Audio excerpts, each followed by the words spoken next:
لو سمحت يا فتحي ولو فيها رزاله تبص لي في مناقصه مصنع البلاستيك دي وتراجعها لي لحسن انا مضطر انزل حالا. هبص لك في المناقصه؟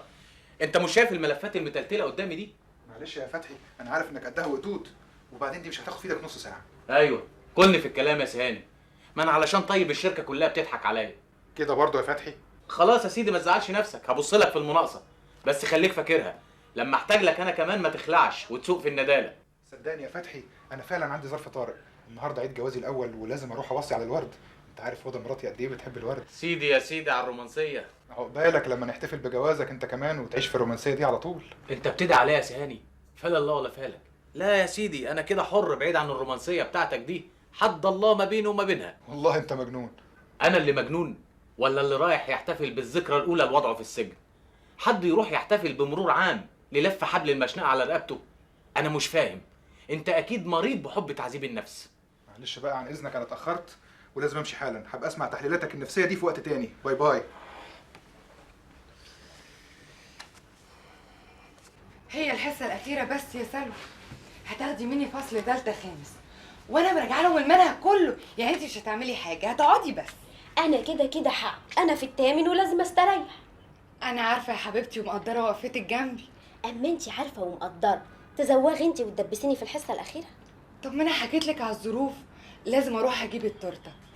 هاني هيتبسط قوي لما يلاقيني جايبه التورته ومكتوب عليها سنه حلوه يا حب يا جميل. يعني سنه حلوه يا حب يا جميل. طبعا ما انتم لو عندكم عيال زينا كنتوا بدل ما هتشتروا تورته من الحلواني كنتوا هتجيبوا جثه من المشرح. يا ساتر يا رب، ليه كده بس يا سلوى؟ عشان يا حبيبتي تقعدوا تصوتوا حواليها وتندبي حظ. يا حبيبتي انا حظي زي الفل، هاني لسه بيحبني زي ايام الخطوبه واكتر. لسه بيحبك علشان ما فيش عيل بيصوت جنبه طول الليل ويقلق منامه. لسه بيحبك عشان ما بيروحش بعيل للدكتور ولا بيتقرف بطلبات اشي لبس وجزم وبامبرز وش حاجات كده. خلاص خلاص خلاص خلاص، ده انت سويتي الدنيا في وشي خالص. امال يعني عايزه تعيشيها بمبي كده على طول؟ يا ساتر عليك يا سلوى، دي ما كانتش حصه هزوغها. عن اذنك بقى عشان الحق اجيب التورته والزينه. باي باي.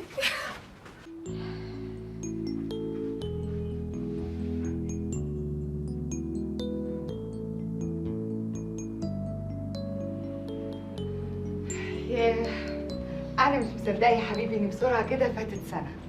حبيبتي دي مش مجرد سنه عاديه، دي سنه كلها سعاده وحب وغرام وتفاهم. الله، انا ما كنتش اعرف انك مهندس وشاعر كمان. يا روحي اللي يتجوزك لازم يبقى شاعر، يكتب قصايد في شعرك الجميل، في عينيك الرقيقه، في ايديكي، في شفايفك، كل حاجه فيكي يكتب فيها ديوان شعر. انا بحمد ربنا ان السنه دي مرت على خير. دايما كانوا بيقولوا ان السنه الاولانيه في الجواز بتبقى صعبه قوي، دايما بيحصل فيها المشاكل والخلافات، وان معظم حالات الفشل والطلاق بتحصل فيها. علشان كده يا حبيبتي وخوفا من العين والحسد انا قررت ان احتفالنا السنه دي يبقى خاص جدا، محدش يحتفل معانا بيه، ولا اهلي واهلك، انتي وانا، انا وانتي. اجمل شيء يا هاني انك خليت اليوم ده من غير عوازل. عوازل مين؟ ده انا لو كنت طول احتفل بيه في الصحراء كنت عملتها. طب يلا بقى بسرعه نطفي النور عشان نطفي الشمع. شمع ايه؟ ده هي شمعة واحدة ومش هنطفيها، هنخليها منورة على طول، لأن شمعة حبنا مش لازم تطفي أبدا. كلامك جميل قوي النهارده يا هاني. وانتي جميلة جدا النهاردة يا هدى. وده مين الرزل اللي بيخبط علينا في نص الليل بالشكل ده؟ طب مش فاتح، خليك بقى رن كده شوف مين هيسأل فيك. معلش يا هاني، افتح بسرعه شوف مين ووزعه. حاضر، نشوف مين البارد ده. ايوه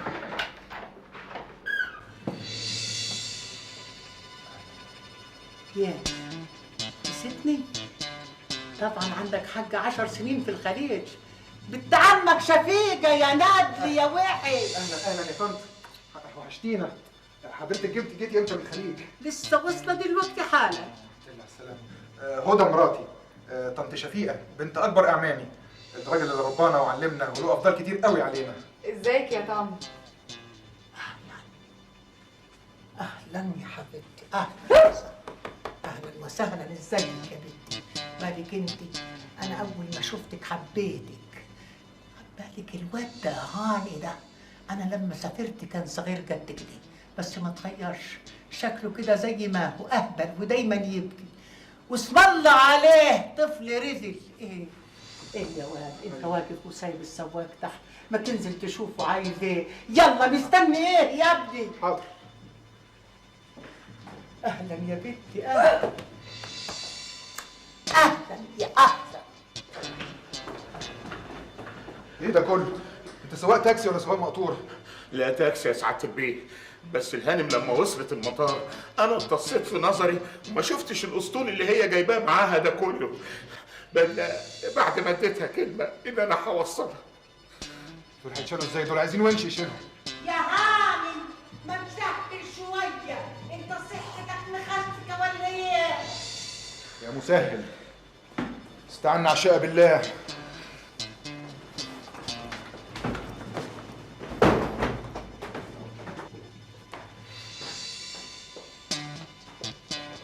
دخلوهم الصالون، انتوا مش عندكم صالون؟ قولي لي هدى، انت مش جبتي صالون في الجهاز بتاعك؟ طبعا بابا جاب لي كل حاجه طلبتها يا مدام. انسه من فضلك. انا فضلت اربي في خواتي، اربي في خواتي، اربي فيهم لحد ما جوزتهم، وبعدين سافرت الخليج عشان اكون مستقبلي. تكون مستقبلها قال دي لسه عندها امل. يا هاني خلي بالك من الشنط البني، فيهم الصيني بتاع جهازي ده اللي مش فاخر. ما تخافيش يا طنط. حاكم انا ما احبش غير الحاجات الفخرة، كل حاجتي بجيبها يا اما من باريس يا اما من روما. وحضرتك بقى كنت بتشتغلي ايه في الخليج؟ حلاقة. حلاجه؟ قصد حضرتك كوافيره؟ حلاقة، وانا فخورة باني حلاقة. انا لما سافرت كان مخصوص عشان اقص شعر الرجالة.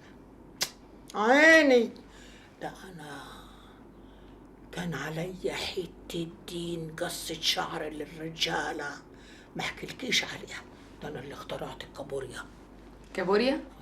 قصدك حلاقه كابوريا؟ اسكتي. مرة جالي زبون مش قادرة اشوف وشه من قفاه، وراسه كده عاملة زي القلقاسة، رحت قصاله كابوريا، قمت شفت وشه. ها وبعدين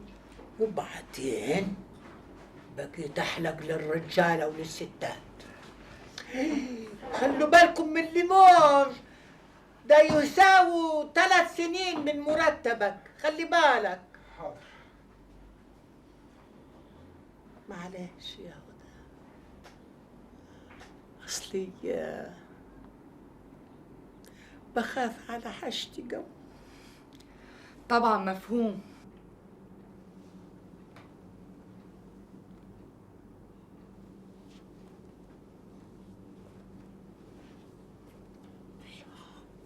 ايه ده؟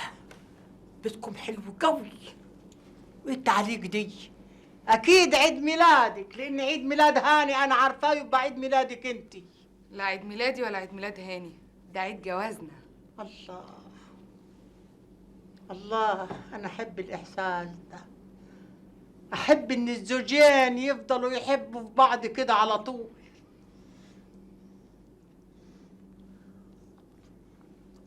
طعمة قوي بس مش هقدر اكل منها دلوقتي. حطيها في الثلاجة، ابى اكل منها بكره الصبح. الصبح؟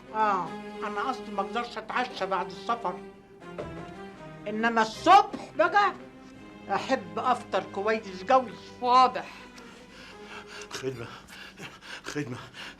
خدمة تانية يا ست هانم. ادفع له فلوسه على مغسل الوش هيوجع. اتفضل تعال. خد بإيدي يا أستاذ، دي ابرد حلاقه شفتها في حياتي. دي مش تلاجة، دي عربيه تلج بحالها. وطي صوتك يا حبيبتي لحسن تسمعنا، الحمام جنب اوضه النوم. دي بتقولك هتبات معانا. معلش يا حبيبتي، ابوها جمايله على العيله كلها، انا مش هقدر اقول لها حاجه. والجمايل دي ما تجيش غير على دماغي انا.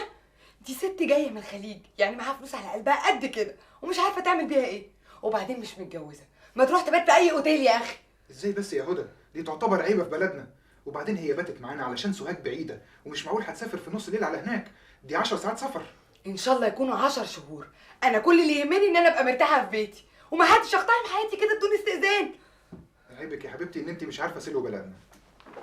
هتقولي سلوا بلدكم تاني؟ سلوا بلدكم ده يمشي عليك انت، ما يمشيش عليا انا. خلاص يا حبيبتي انا هتصرف. يا هاني يا هاني، روح شوف عايزه ايه بدل ما تلاقيها نطه فوق دماغنا. طيب مش واجب برضو انك تعملي لها حاجه تشربها؟ انا عارف ان انت عمرك ما تنسي واجبات واصول الضيافه. حاضر، عبال ما تروح تشوف عايزه ايه هكون انا عملت لها عصير.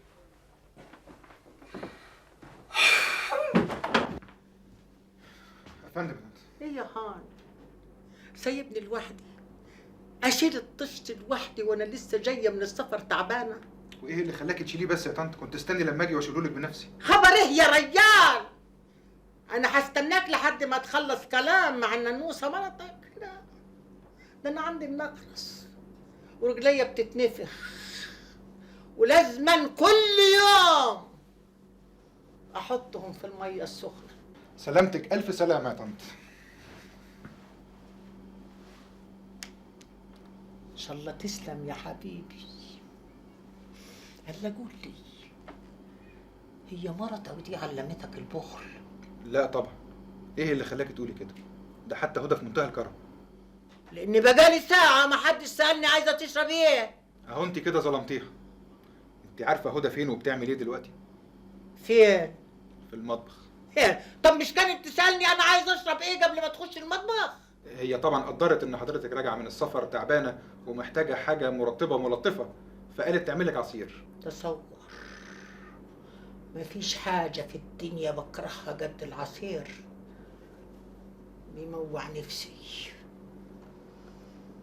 بيزود علي النقرس. امال حضرتك تشربي ايه؟ شيح. شيح؟ بس احنا عمرنا ما شربنا الشيح. وانا مالي ان عمرك ما شربت شيح، وانا ايه ذنبي انك ما بتطلعش على تراث بلدك وتحافظ عليه؟ ها؟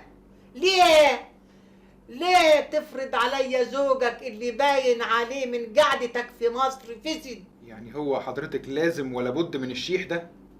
تسمح تطرطق لي ودانك وتسمع مليح ايه هي فوائد الشيح؟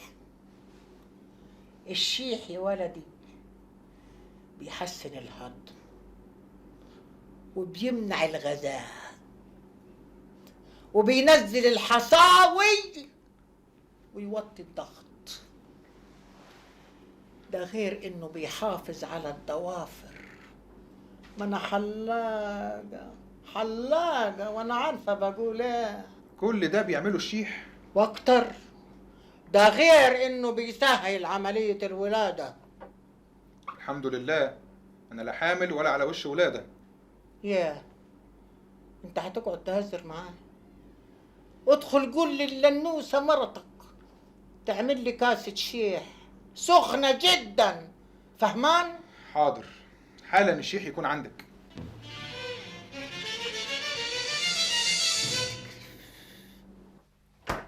شيح؟ وانا اجيب لها منين شيح؟ هو حد يعرفه اصلا؟ هو انت ما تعرفيش الشيح؟ ولا عايز اعرفه. وبعدين ماله العصير؟ عيب ولا حرام؟ لا هو بس بيموع نفسها وبيزود عليها النقرس يعني. والله انا اللي نفسي ماعت والضغط زاد عليا من الست قريبتك دي. هي مش تحمد ربنا انها لقت حته تتويها في نصاص الليالي، كمان بتتشرط وعايزه شيح. انت ما تعرفيش فوائد الشيح؟ ده بيحسن الهضم ويخفف الغازات وينزل الحصاوي، وعارفه كمان بيطول الضوافر. تصوري؟ بيطول الضوافر؟ طب كويس قوي، عشان اشربه معاها وبعدين ابقى اغرس ضوافري في رقبتها. طب خلصي بقى بسرعه وطلعي الشيح. ما عنديش شيح، دور في المطبخ كله، لو لقيت حته شيح واحده يبقى لك الكلام. طب وبعدين ايه العمل دلوقتي؟ انا اجيب لها شيح منين؟ الساعه 2 بعد نص الليل واكيد كل بتوع شيح قفلوا. اشرب، مش ده سلو بلدكم برضو؟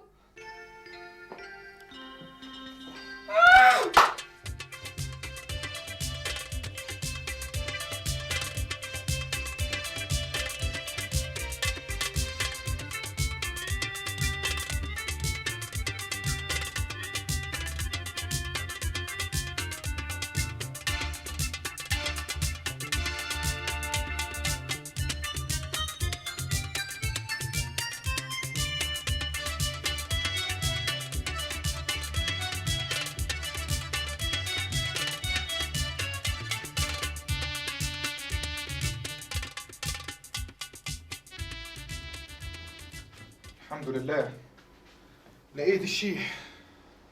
شاطر يا هان، طالع لابوك. بالك انت عمك الكبير لما كان يطلب من ابوك يجيب له بردعة الحمار بعد نص الليل كان يقوم يجيبها، ما كانش يقول لا ابدا. يحلق لي شبابك يا ولدي. امال هدى فين؟ لقيها في المطبخ. انا هقوم اتهوى شويه في التراسينه عبال هي ما تعمل لي كاسه الشيح سخنه جدا وتجيبها لي في التراسينه. تمام؟ حاضر يا طنط شفيقة.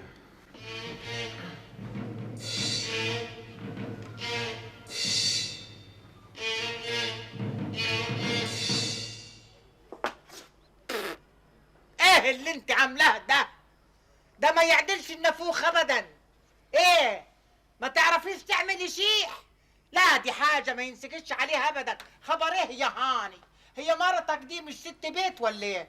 لا دي هدى ست بيت ممتازة جدا، دي بتطبخ كافة الأشكال والأنواع، من فتة الكوارع وورق العنب للكيكة والتورتة، يعني باختصار كده بتاعت كله. بس للأسف الشديد ما بعرفش أعمل الشيح. ولا يهمك، بكره تتعلمي. بالك انت اول صالون حلاقه انا اتعلمت فيه قبل ما اخش جسم الحريم ما كنتش اعرف احلق دقن الزبون. كان الزبون يطلع من تحت ايدي على الاسعاف على طول. على الإسعاف؟ ليه؟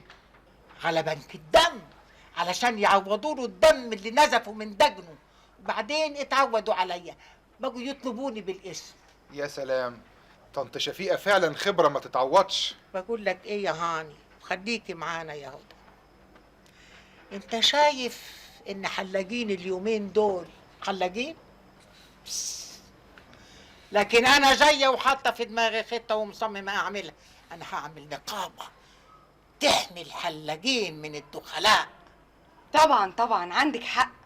هاني، انت مش شايفه ان الوقت اتأخر واحنا لازم ننام؟ أيوة فعلا يا حبيبتي. حبايبي اتصرفوا على راحتكم، خدوا راحتكم، ده بيتكم. بس يا هدى ليا طلب بسيط اذا سمحتي حبيبتي، تشوفي لي قميص نوم وفوطه وشبشب، وبعدين ولو فيها رزاله عايزه ليفه وصابونه جديده عشان بخاف من العدوى. لا حضرتك ما بترزليش عليا خالص. انت طبعا ما ترضيش ان انا انام بتراب السفر، علشان كده انا عايزه ادخل اخد دش وابقى فريش.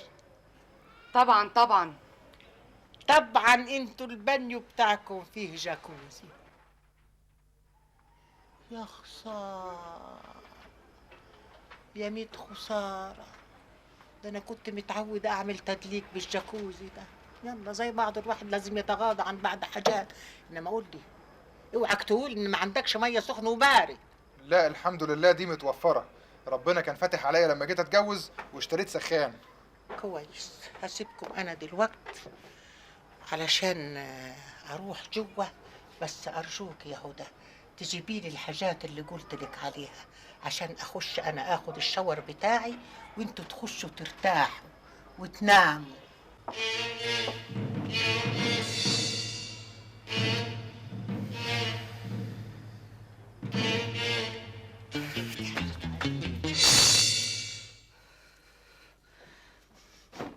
ودي لاقي لها فين قميص نوم على قدها دلوقتي؟ دوري بس كويس يا هدى، اكيد هتلاقي حاجة. انا خلاص روحي بقت في مناخيري، زهقت وطهقت ومش قادره استحمل. يا ستي كلها 24 ساعة، استحمليهم بالطول ولا بالعرض. لا طول ولا عرض. انا بيتي بيت محترم، مش ملجأ ايتام، له قدسيته وله مواعيده. مش اي حد كده يدخل حياتي ويقتحمها بدون استئذان زي ما هو عايز. يا هدى يا حبيبتي انا فهمتك قبل كده، ده من باب العشم. هيجنني ويقول لي عشم. يعني اسرقك واقتلك واقول ده عشم؟ دي اسمها غلاسه، تباته، رخامه، تناحه، رزاله. الله يسامحك، ده كلام برضو تقوليه على طنط شفيقه بنت كبير عيلتنا، عيله البرطماني؟ يا سيدي عيلة البرطماني على راسي من فوق، بس بشرط انها ما تدمرليش حياتي. اوعدك كلها 24 ساعه وهتمشي زي ما يكون حلم وانتهى. قول زي ما يكون كابوس، ويا ريته ينزاح وبأقصى سرعة.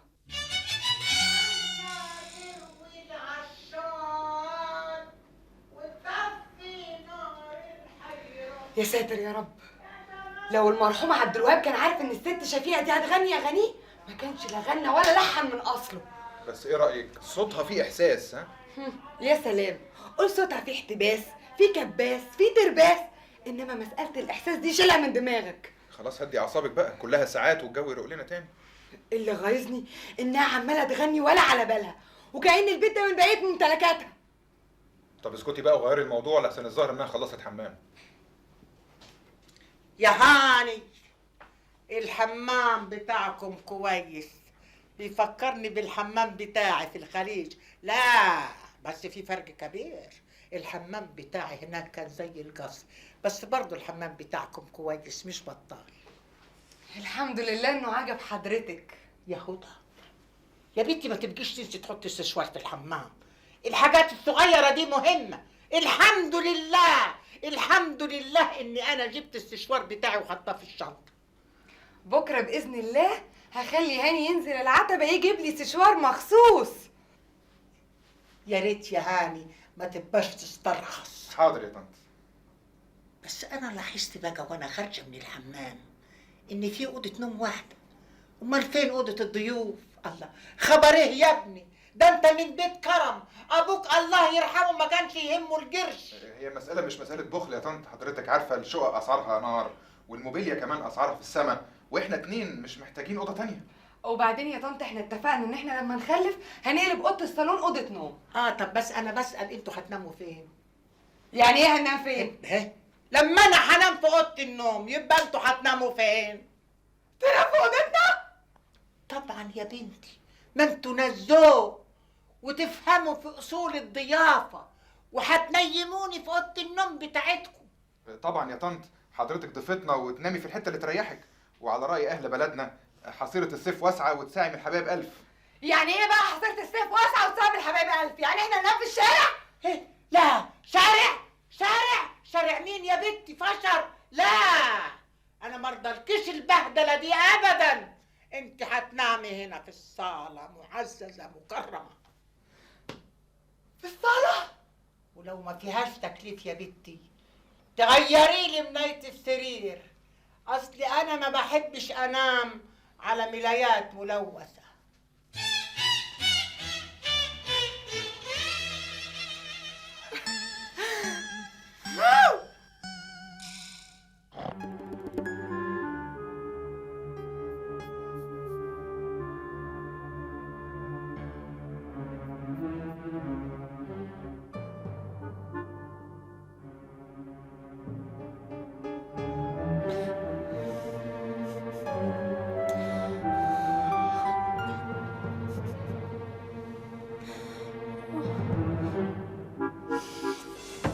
هو الكونشيرتو بتاع بنت عمك ده هيخلص امتى؟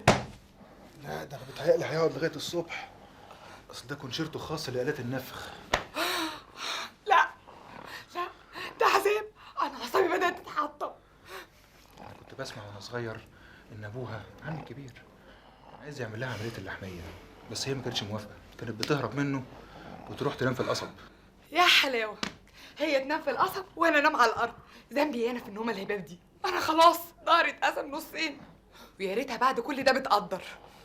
معلش ذنبك يا حبيبتي إنك بتعملي واجب الضيافة لست راجعة من السفر بعد غيبة 10 سنين.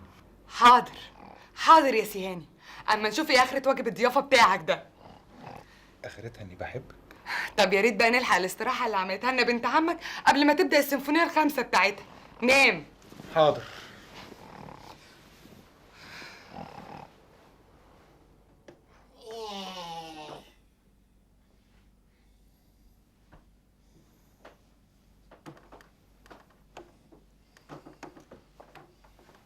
ياه،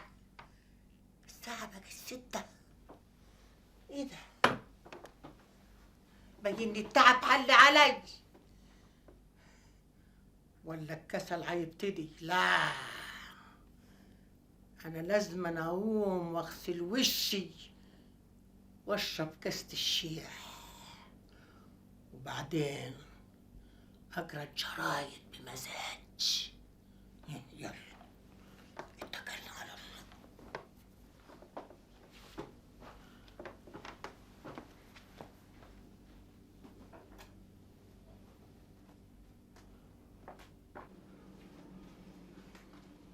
يا هدى، يا هاني، ايه ده؟ ايه الكسل ده؟ انتوا ما انتوش عارفين ان الوخم ده هيجيب المرض؟ ايه يا طنط؟ هو حصل حاجة؟ الفجر شكشك والصبح طلع. وانا مالي؟ مالك ازاي يا اكتر مخلوق شفته؟ مالك انك تقوم بدل ما تقعد كسلان ويجي لك الكوليسترول يسد لك الشرايين ويكبس على مراوحك. معقولة كل ده يحصل لي؟ واكتر. يا طنط ما تقوليش كده، هاني موسوس لوحده. وبعدين ما تنسيش حضرتك ان احنا نايمين الساعة 4 الصبح. وايه يعني؟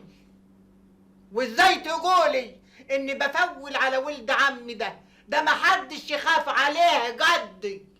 لو حضرتك خايفة عليه بصحيح سيبيه يريح جسمه شوية وينام. ما هو لازم يروح الدوام. دوام؟ لا، ما هو اصله بيروح الشغل بتاعه الساعة 10 الصبح، وانا النهارده واخدة اجازة عارضة. يعني باختصار احنا الاتنين مش رايحين الشغل. طيب يبقى مين اللي هيجيب لي الجورنال؟ يا طنط حضرتك ممكن تقري جرائد الظهر، مش هتفرق. لا لا لا، أنا أحب أقرأ الأخبار أول بأول، أحب أقراها طازة. انا مش شايفة ان الحرب العالمية الثالثة هتقوم وحضرتك اللي بتخططي لها وعايزة تعرفي الاخبار. يعني ما هو ده عيبنا، نستنى الأخبار لما تبقى بايتة وما يبقى لهاش طعم وحمضانة. هاني روح انده البواب يجيب لي الجرايد. البواب اجازة اسبوع، راح يشوف اهله في البلد. خلاص يبقى تنزل انت تجيب لي الأهرام والأخبار والجمهورية وآخر ساعة والمصور. حضرتك نسيتي روزا اليوسف والوقائع المصرية وميكي وماجد وتنتان؟ لا مش شكرة قوي، أنا ما عايزاش أتقل عليكم. تتقلي علينا؟ ايه الكلام اللي حضرتك بتقوليه ده؟ وهي تيجي برضو. يلا يا هاني انزل روح هات كشك الجرايد كله واخلص. مش شكرة يا حبيبتي. يلا يا هاني روح عشان هوا الصبح بيرد الروح. أما انت بقى يا هدى أنا لازما أقص لك شعرك ده وأعمل لك تسريحة جميلة تناسب عيد زواجكم الجميل ده. ما تتعبيش نفسك يا طنط، انا مش عايزاكي تتأخري على القطر. قطر ايه؟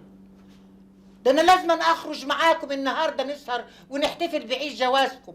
مش كفايه انكم ما عرفتوش تحتفلوا بيه امبارح؟ ارجوك يا هدى، ارجوك يا بنتي ما تخلينيش احس بالذنب. هو حضرتك هتقعدي معانا النهارده؟ طبعا طبعا، وهو يصح اسيبكم في يوم زي ده؟ دي حتى تبقى عيبه. انت عايزه الناس تقول عليا يا بارده؟ يا عيب الشو.